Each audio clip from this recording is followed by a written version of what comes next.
Chapter 1. 01, Mission completed. You are listening at FameTV.info.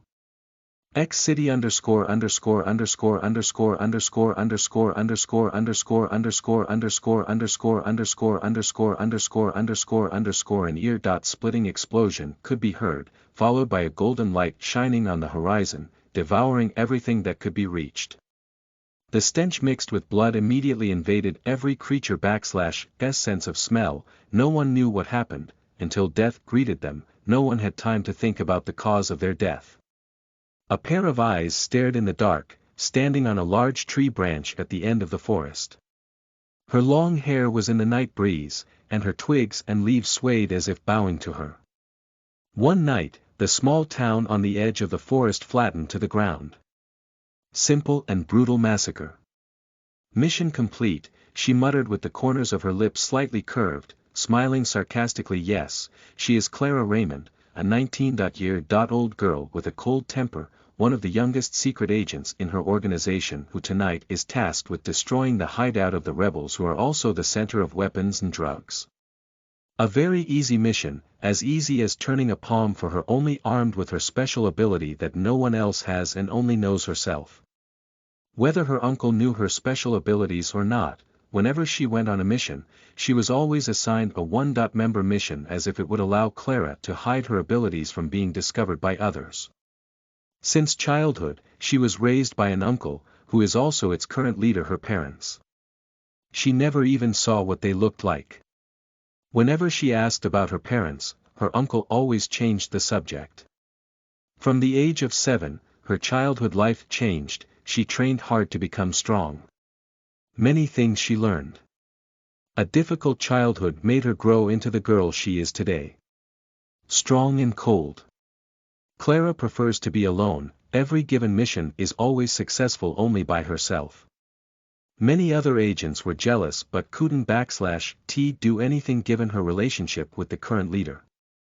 After she finished admiring the masterpiece created in front of her, she turned around and disappeared in an instant.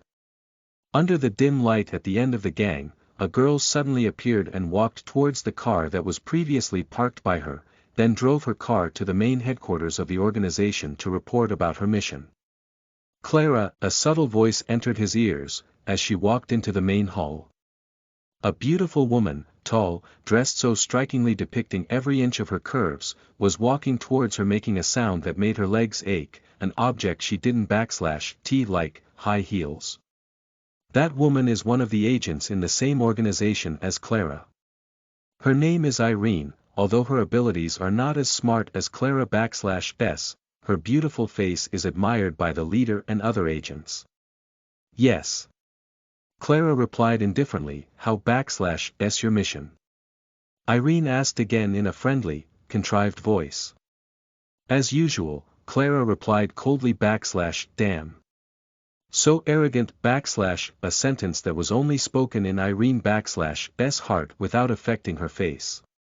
Hey, stop being ignorant of me. I am your future aunt. What would my life be like if I had a nephew who was always ignorant of me?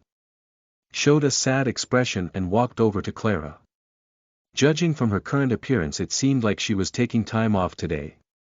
There was no expression on Clara, cold and very calm like a bottomless lake. I want to take you out to dinner. While observing the expression on Clara /s face, she then said again, I promise I won't bother you too far, just for dinner. Clara remained silent without responding. Come on. All this time, I always take you to dinner, but your response to me is always like this. Come on.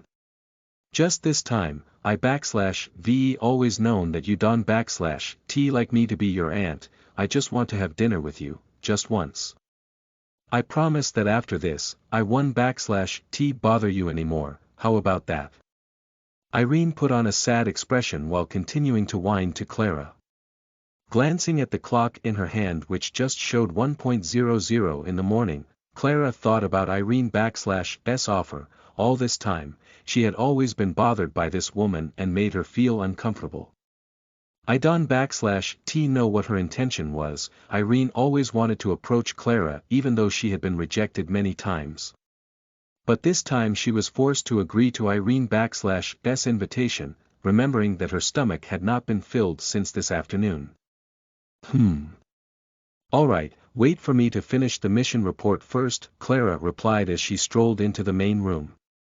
The corner of Irene/S lips lifted faintly, smiling slyly when she saw Clara/S body that was getting farther away from her /let/S see how long you can maintain your arrogant attitude, Clara.